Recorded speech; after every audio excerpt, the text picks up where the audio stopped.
मेरे मिल्लत इस्लामिया के मुस्लिम भाइयों बहनों, बिजनपल्ली मंडल के जो हमारे मुस्लिम भाई हैं,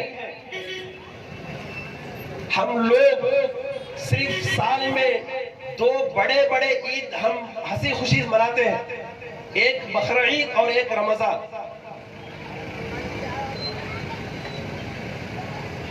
रमजान में मुस्लिम मिल्लत इस्लामिया के लिए रमजान तोहफे के नाम से एक स्कीम लाए केसीआर। हालांकि मुस्लिम समाज के लिए हमारे मजहब में एक ज़कात का एक ऐसा सिस्टम है कि हर अमीर, हर मालदार वो अपने माल में से ज़कात निकालकर गरीबों की मदद करे। वो जिस तरह ईद की खुशियों में शामिल होता है, इसी तरह वो अपने समाज के गरीब लोगों को भी अपने उस ईद के खुशियों में शामिल करने के लिए अल्लाह तबारक व तआला ज़कात के सिस्टम को कायम किया, ताकि हर गरीब और अमीर ज़कात के इस्तेमाल करके उस ज़कात के माल से जिस तरह अमीर खुशियां मनाता है, उसी तरह गरीब भी खुशी मनाए। लेकिन आज केसीआर साहब रमजान तोहफे के नाम पे कुछ कपड़े देना शुरू किए।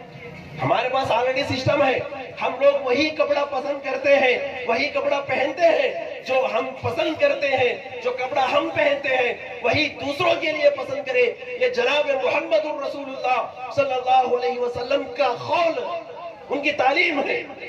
आज केसीआर साहब जो रमजान तोहफे के नाम पे कपड़े दे रहे हैं, वो हम गरीब तो गरीब, हम गरीब को मालदार लोग ज़कात में वो कपड़े देना भी पसंद नहीं करते। तो मेरे मोहतरम बुजुर्गों, आज हमें रमजान तोहफे की जरूरत नहीं।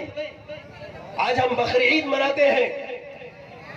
बकरा ईद में जब से 2014 से बीजेपी की गवर्नमेंट हुकूमत आई और हमारे पास केसीआर तेलंगाना की हुकूमत आई, हमारी बकरा ईद की खुशियां तो दूर, बहुत दूर चले गए। हमारे खुशियां हम लोग बड़ी कुर्बानियों से गरीबों को खिलाने के खातिर, गरीबों को गोश्त की तकसीम करने के खातिर कुर्बानी करते हैं और उसके 3 हिस्से बनाकर गरीबों में तकसीम करते हैं। आज हम बकरा ईद की खुशियों में, आज बकरा ईद आई तो खुशियों से ज्यादा गमगीन का शिकार हो रहे हैं। ईद की खुशी नहीं, कुर्बानी की खुशी नहीं, गरीबों को गोश्त खिलाने की खुशी नहीं। तो मेरे मोहतरम बुजुर्गों, मेरा इन तमाम बातों के कहने का मकसद ये है कि चाहे हुकूमत बीजेपी की हो या टीआरएस की हो, हमें इन तोहफों की तहायफ की क्या कम अज कम हम अपने ईद को खुशी से मनाने की आजादी भी हमसे छीन ले रहे हैं। और नए नए कानून जब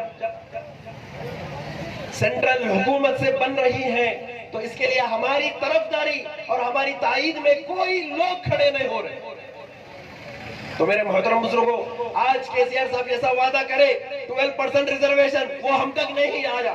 और जो बच्चे तालीम हासिल कर रहे हैं, हर साल 2, 3, 4 लाख तक बच्चे बीएड पढ़ रहे हैं, डिग्री ग्रेजुएशन कंप्लीट कर रहे हैं, एमबीए एमसीए पढ़ रहे हैं, उन बच्चों को तालीम तो आप दे रहे हैं, लेकिन तालीम के बाद जो रोजगारी का सबसे बड़ा मसला है, आज लाखों मुस्लिम नौजवान और दूसरे तबके के नौजवान लाखों की तादाद में बेरोजगार होकर वो पान के डब्बों में, मौज के ठेला पन्नियों पे ऑटो ड्राइवरों की तरह अपनी रोजमर्रा के अखराजात को पूरा करने के लिए जिंदगी हम बसर कर रहे हैं।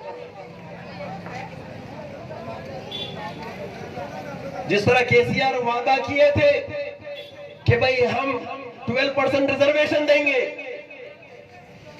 और हम इतने लाखों की तादाद में हम रोजगारी देंगे, मुलाजिमतें देंगे,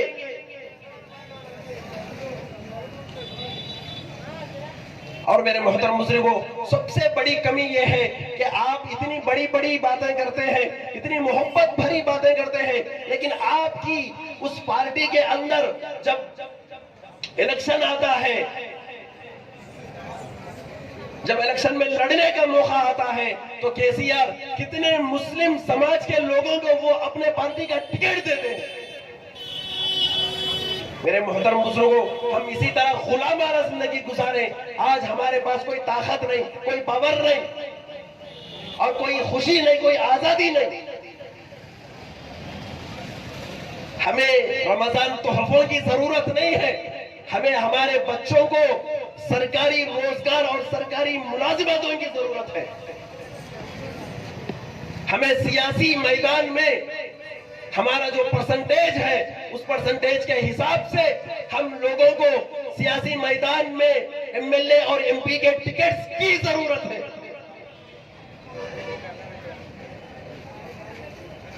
और हमें जो वादा करे थे 12% का, उसका सवाल हमारा है कि आप क्या इसके ऊपर इक़दाम है आपके। तो मेरे मोहतरम बुजुर्गों, मैं आप लोगों से यही कहता हूं कि इन तमाम सवालों का हल हमारे पास एक बीएसपी पार्टी है, जो बहन कुमारी मायावती जी ने जब यूपी में इनकी हुकूमत कायम हुई तो वहां के मुस्लिम समाज के परसेंटेज के हिसाब से उन्होंने मुसलमानों को सियासी मैदान में बहुत बड़ी तादाद में एमएलए और एमपी के टिकट से नवाजा।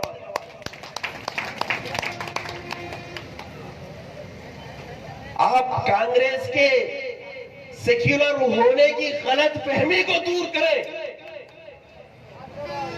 कांग्रेस कोई सेक्युलर पार्टी नहीं है, ना थी, ना है, ना रहे। ये बीजेपी का एक सिक्के का दूसरा रुख है कि जब आजादी मिली, आजादी में मुस्लिम हजारों लाखों की तादाद में जंग आजादी में शरीक रहे, जानों की कुर्बानी दी, उलमा जान की कुर्बानी दिए, अवाम जान की कुर्बानी दिए। लेकिन जब आजादी आई, आजादी मिलने के बाद 70 साल से इस देश को कांग्रेस ने हुकूमत की, लेकिन मुसलमानों के हालात अब तक कुछ भी तब्दील नहीं हुए, ना सियासी मैदान में, ना इल्मी मैदान में, और न किसी बड़े ओहदे की मैदान में। आज मुस्लिम समाज 70 साल पहले जिस तरह था, आज भी 70 साल के बाद वो मुस्लिम समाज इसी तरह मजबूर और कमजोर है इस देश में। आज बीजेपी हुकूमत आई, वो लोग हमसे हमारे हिंदुस्तानी या भारत के वासी होने का सवाल हमसे कर रहे हैं। तो फिर इसमें कांग्रेस का क्या रवैया है? आज हम क्या खाना ये लोग तय कर रहे, हम क्या पहनना ये लोग तय कर रहे, हम किस तरह अपने लिबास पोशाक को रखना ये लोग हमको तय कर रहे। मेरे मोहतरम बुजुर्गों, आज मैं केसीआर से यही मैं कहता हूं कि भाई हमें तुम जो वादे किए थे, एक भी वादा तुम्हारा पूरा नहीं हुआ। तुम गद्दार और झूठे निकले इस मामले में। तुम 12% रिजर्वेशन की बात कही, तुम गद्दार और झूठे निकले। तुम सरकारी मुलाजिमतों को कायम करने की बात की, तुम झूठे और गद्दार निकले।